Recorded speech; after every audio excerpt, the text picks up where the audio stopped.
శ్రీ హరివాయ గురుభ్యో నమః. శ్రీమదానందతీర్థ భగవత్పాదాచార్య గురుభ్యో నమః. శ్రీ రాఘవేంద్ర తీర్థ గురుభ్యో నమః. శ్రీ విద్యాసాగర మాధవ తీర్థ గురుభ్యో నమః. పృథ్వీమండల మధ్యస్థాః పూర్ణబోధమతానుగాః వైష్ణవాః విష్ణుహృదయాః తాన్ నమస్యే గురున్ మమ. ఆపాదమౌళిపర్యంతం గురూణాం ఆకృతిం స్మరేత్ తేన విఘ్నాః ప్రణశ్యంతి సిద్ధ్యంతి చ మనోరథాః. శ్రీ గురుభ్యో నమః. హరి ఓం. ధృతరాష్ట్ర ఉవాచ ధర్మక్షేత్రే కురుక్షేత్రే సమవేతా యుయుత్సవః మామకాః పాండవాశ్చైవ కిమకుర్వత సంజయ. శ్రీ భగవాన్ ఉవాచ అశోచ్యానన్వశోచస్త్వం ప్రజ్ఞావాదాంశ్చ భాషసే గతాసు నగతాసూంశ్చ నానుశోచంతి పండితాః. నిన్నటి రోజున మనము భగవంతుడు అర్జునునికి నీవు అభిమానాన్ని వదిలివేయి, దుఃఖానికి దుఃఖమైన సుఖమైన కారణం ఏమిటి అని అంటే అభిమానం. అంటే ఒక వస్తువు మీద కానీ ఒక వ్యక్తి మీద కానీ అభిమానమే కారణమవుతున్నది మన సుఖ దుఃఖాలకు. ఆ అభిమానాన్ని వదిలివేస్తే అప్పుడు నీ పని నీవు చేయగలవు అని చెప్పిన తర్వాత మనం 3 ప్రశ్నలకు సమాధానాలు చెప్పుకున్నాం.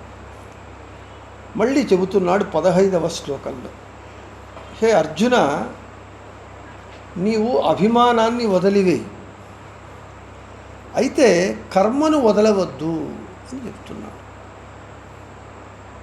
ఇక నేను అభిమానం వదిలివేస్తే ఇక నేను ఎవరి కొరకు ఏం చేయాలి, కాబట్టి నేను కర్మ కూడా చెయ్యను అని అంటావేమో. అలా కాదు అని చెబుతున్నాడు 15వ శ్లోకం. దానికి నేపథ్యం ఈ 15వ శ్లోకము చెప్పడానికి దాని నేపథ్యం ఏమిటి అని అంటే, ఒకవేళ అర్జునుడు ఇలా అడగవచ్చు కృష్ణుని, హే కృష్ణ, నాకు ఈ దుఃఖము రాకుండా దుఃఖం రాకుండా ఉండాలంటే ఏం చేయాలి? యుద్ధమే చేయకుండా ఉంటే చావులు లేవు, ఏవీ లేవు, ఇక దుఃఖమే ఉండదు కదా. యుద్ధమే చేయకపోతే దుఃఖము రాకుండా మేము చేసుకోవచ్చు. ఇలా ఉన్నప్పుడు సింపుల్ సొల్యూషన్, ఈ మరణాలు ఏడుపులు ఇవన్నీ లేకుండా యుద్ధమే మానేస్తే, యుద్ధమే చేయకుండా ఉంటే ప్రాబ్లం సాల్వ్ అయిపోతుంది కదా. అయితే కృష్ణ, నీవేం చేస్తూ ఉన్నావు? నీవు యుద్ధం చేయమని చెప్తున్నావు, మళ్ళీ ఆ యుద్ధం చేయటం వల్ల వచ్చేటటువంటి దుఃఖాన్ని అధిగమించాలి అంటే అభిమాన త్యాగం చేయమంటున్నావు. ఇదంతా ఎందుకు? డొంక తిరుగుడు ఇలా తిప్పి చెప్పడం ఎందుకు?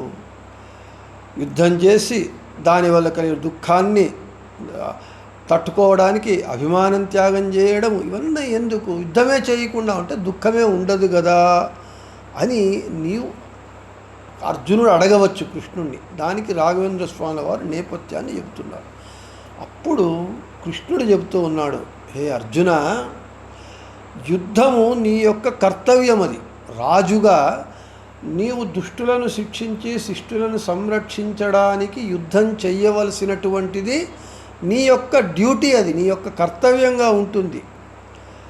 దానిని నిర్వహించాలి నీవు. అది నిర్వహించేటప్పుడు నీకేమైనా దుఃఖము వచ్చేటట్లుంటే, ఒకవేళ దుఃఖం వస్తుంది అని అంటే ఆ వచ్చేటటువంటి దుఃఖాన్ని అభిమాన త్యాగము చేత, అంటే అభిమానం త్యజించినప్పుడు నీకు దుఃఖము రాదు, దుఃఖం కలుగదు. కాబట్టి ఈ అభిమాన త్యాగము ఒక్కటే నీకు దుఃఖము పరిహరించడానికి, పరిష్కారం కావడానికి కారణం. నీవు ఇలా నీ కర్తవ్యాన్ని నిర్వహిస్తూ ఆ కర్తవ్య నిర్వహణలో కలిగేటటువంటి దుఃఖాన్ని అధిగమించడానికి అభిమాన త్యాగం చేసినప్పుడు నీకు ఫలితం వస్తుంది, ఫలం వస్తుంది. అంతేకాకుండా నీకు మోక్షం కూడా దొరుకుతుంది అని ఈ 15వ శ్లోకముతో చెబుతున్నాడు, కృష్ణుడు చెబుతున్నాడు అని ఆ 15వ శ్లోకానికి నేపథ్యం ఇది. ఇప్పుడు చూస్తాం.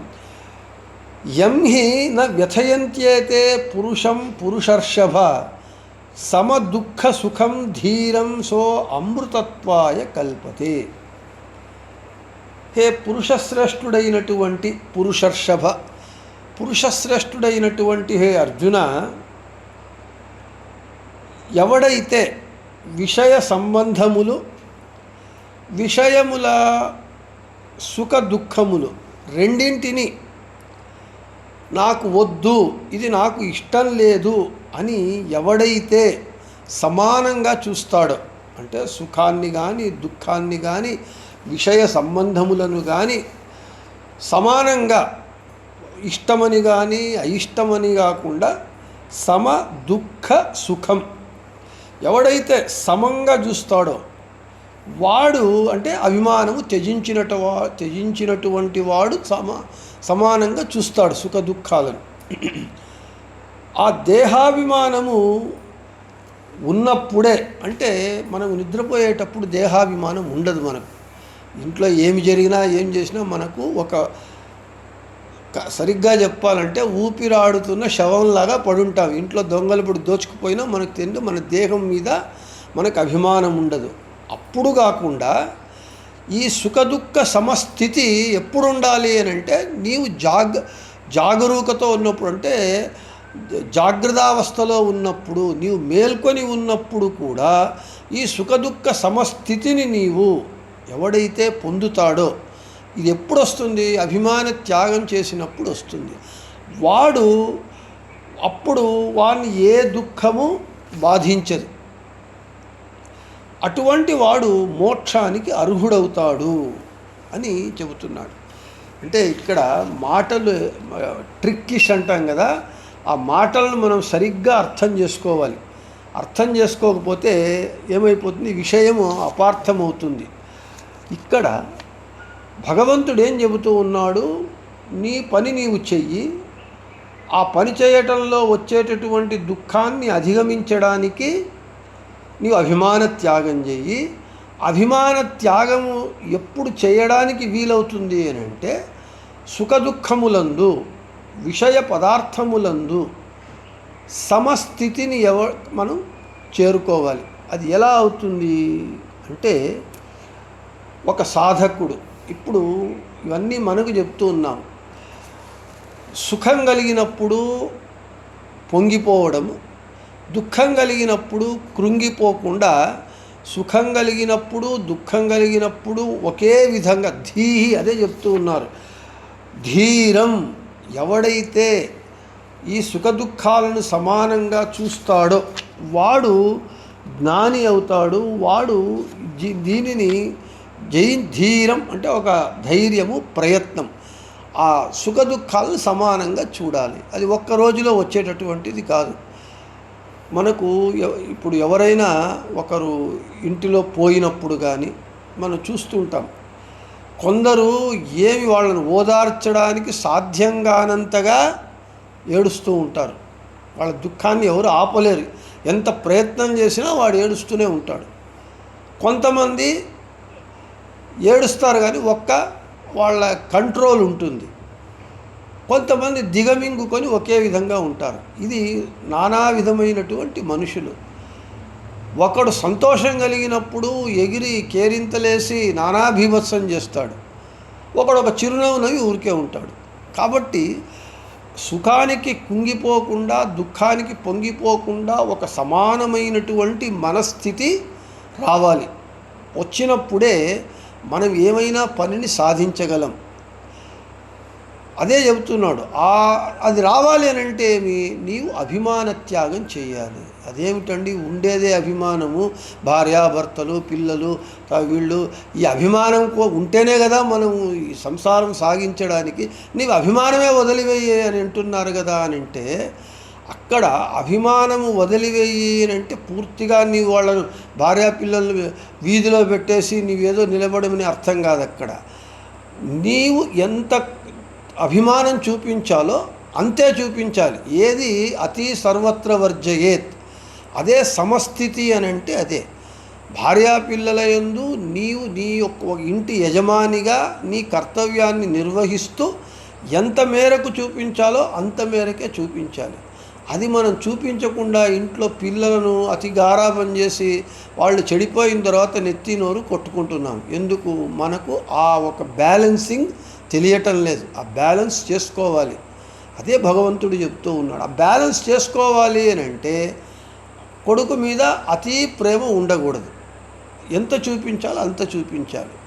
అప్పుడు వాడు మనల్ని ఏమంటారు కదా, మిస్యూజ్ చేసుకోడు, ఎక్స్ప్లాయిట్ చేసుకోడు.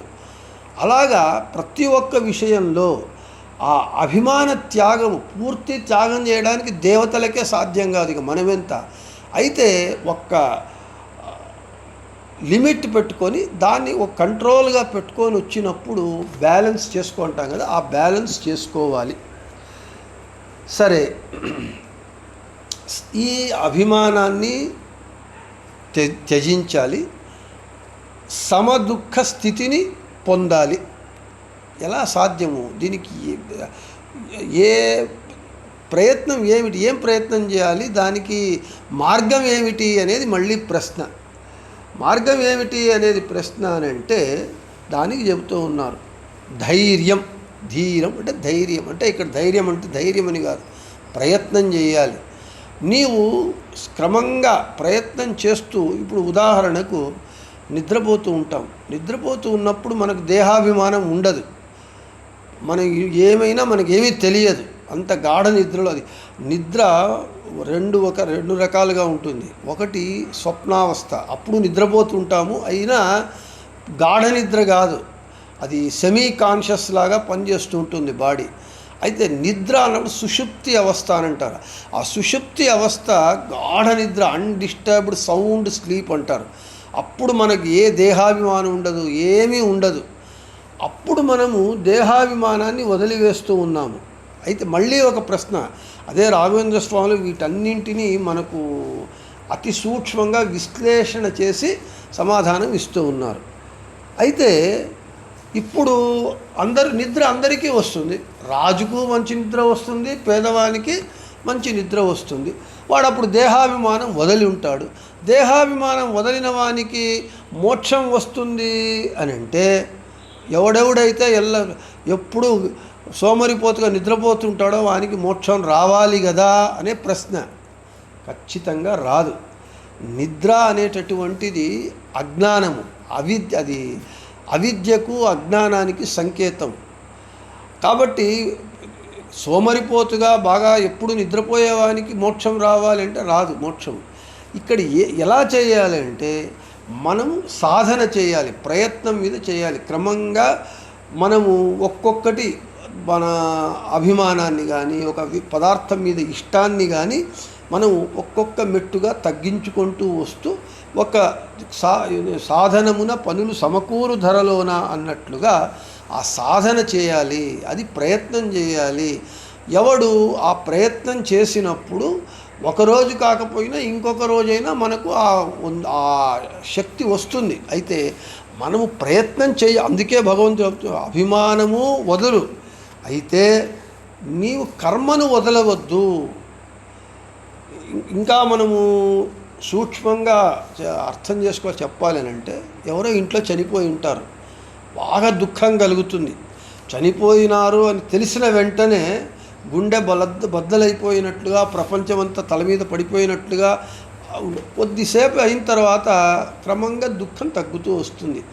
ఆ తర్వాత ఏం చేస్తాం, కొంతమంది ఏడ్చేవాళ్ళు ఇంట్లో ఏడుస్తున్నా అందులో ఒకరో ఇద్దరో ధైర్యం తెచ్చుకొని వాళ్ళు దుఃఖాన్ని దిగమింగుకొని పనులు చేస్తూ ఉంటారు.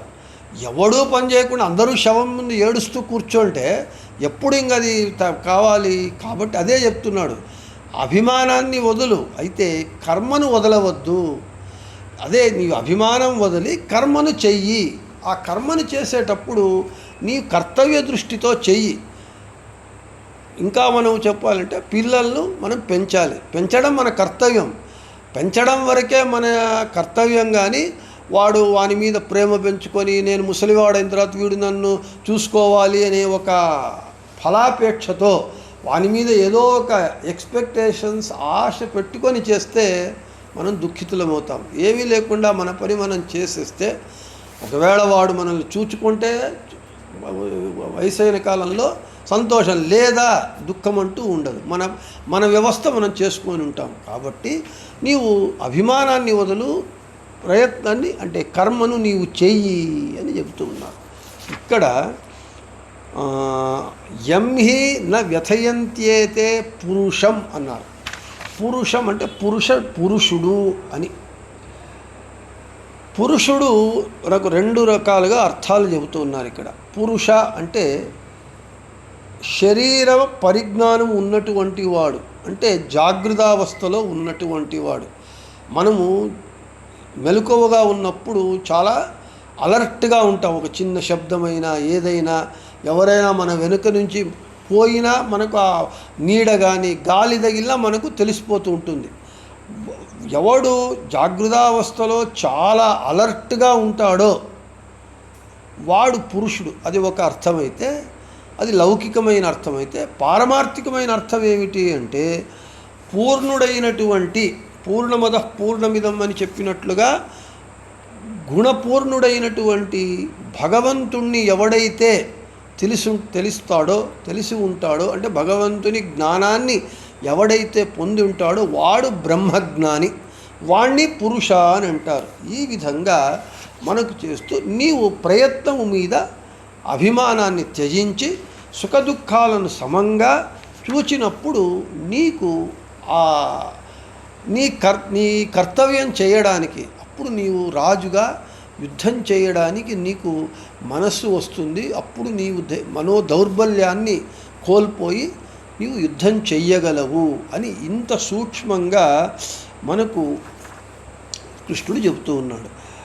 ఈ అభిమాన త్యాగం చేసినటువంటి బ్రహ్మజ్ఞాని మాత్రమే మోక్షానికి అర్హుడవుతాడు. అందుకే అభిమానము అంటే భార్యాపిల్లలు వీళ్ళ మీద అభిమానం ఉండని, అది సెకండరీ.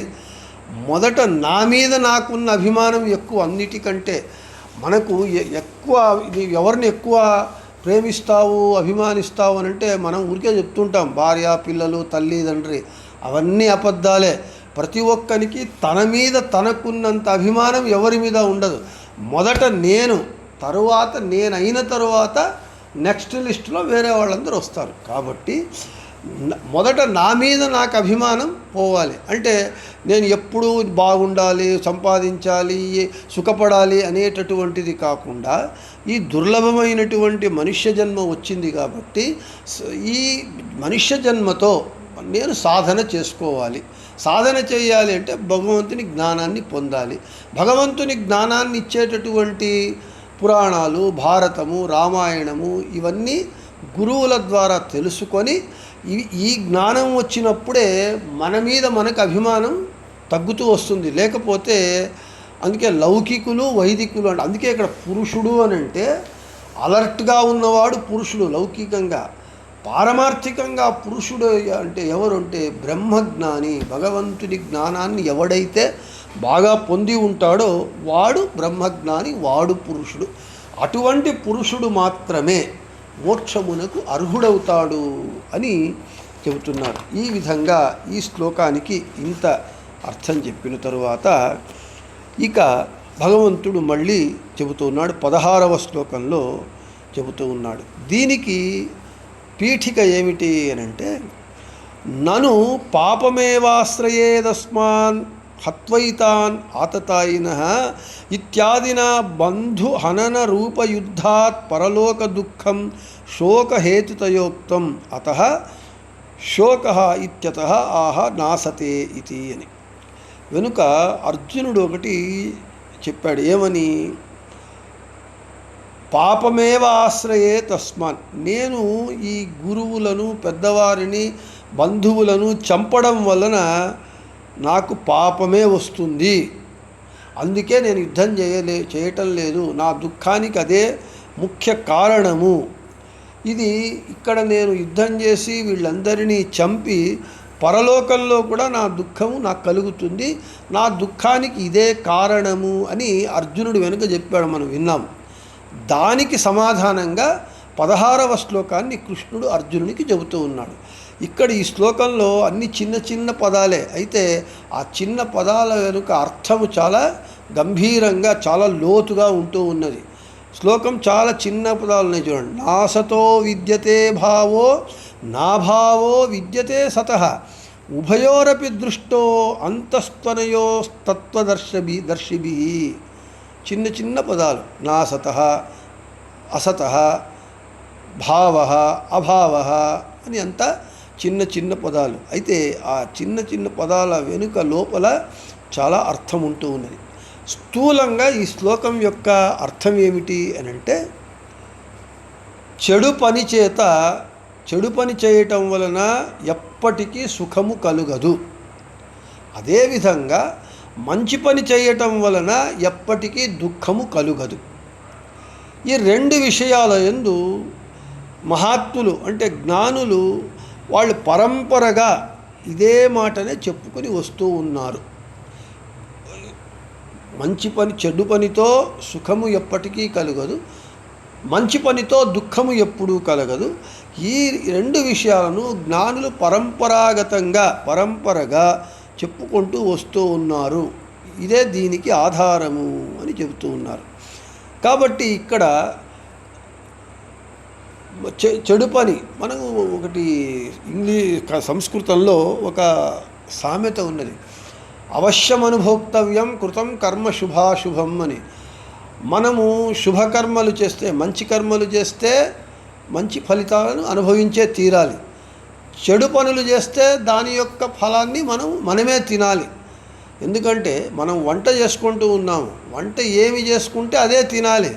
నేను కాకరకాయ కూర చేసుకొని నాకు కాకరకాయ తీయగా ఉండాలి, కూర తీయగా ఉండాలంటే సాధ్యం కాదు. ఏమి వండుకుంటామో ఏమి చేస్తామో అదే తినాలి. కాబట్టి మంచి పనులు చేస్తే మంచి ఫలాలు, చెడు పనులు చేస్తే చెడు ఫలాలను మనము అనుభవించే తీరాలి.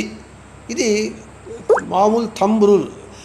అయితే ఇక్కడ అదే విషయాన్ని ఇక్కడ చెప్తూ అసతః సతః భావః అభావః అంటే ఏమిటి అర్థాలు అంటే మనకు వ్యాఖ్యానకారుల వారు చెబుతూ ఉన్నారు.